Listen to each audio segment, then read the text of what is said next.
Ayan yung mga Mio Gravis, bali rene-wiring natin. Nakita niyo yung mga existing wire niya, tinanggal natin. Ayan, nagpanibago tayong wiring dito ng MDL tsaka ng Loudorn. Tapos dun sa mga mekanikong katulad natin, ito kasi meron tong kill switch. Yung pag pinindot mo, kusa siya mamamatay in case na maagaw sa iyo. Dalasan dito nila kinakabit sa side stance connector. Dito side stance sensor to. Diyan nila kinakabit. May naka existing wire ang Yamaha para dun yung ikabit yung kill switch. Ito papakita natin. Yun sa mga katulad natin mekaniko, no, lalo na sa nagwa-wiring. Dito banda rito sa pag nakaharap ka o nakasakay ka bandang kanan, merong wire dyan na may connector na kulay blue. Yan, dyan nyo lang siya i-connect. Yung normally close to Ngayon pagka dinisconnect nyo, magiging normally open. Ngayon di siya. Ayan connector. Kung nakikita nyo yan, connector. Magiging normally open siya. Hindi siya mapapaandar kahit anong gawin mo basta naka-disconnect to. Kaya pwede nyo tayong mag-connect dito ng kill switch. Dito nyo i-connecta.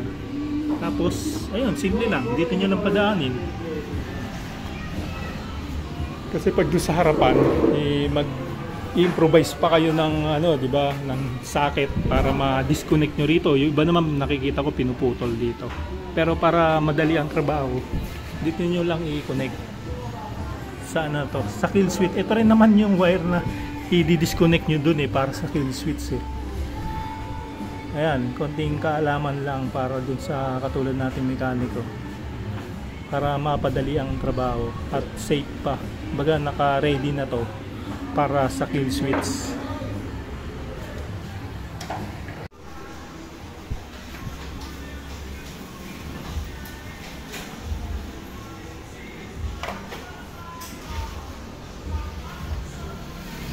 So yun, bali naikabit na natin yung kill switch nya.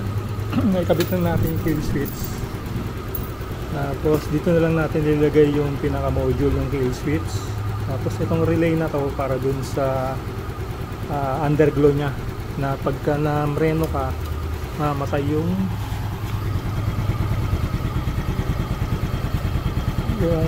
yellow, tapos sisindi yung pula.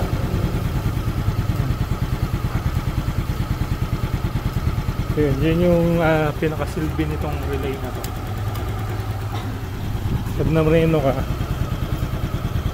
mamatay yung dilaw, sisindi yung pula.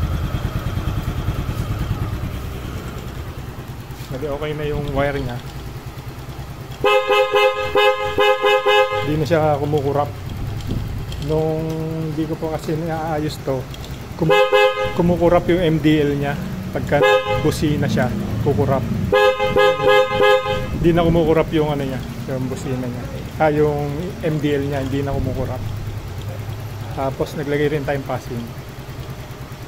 Yun, all goods na.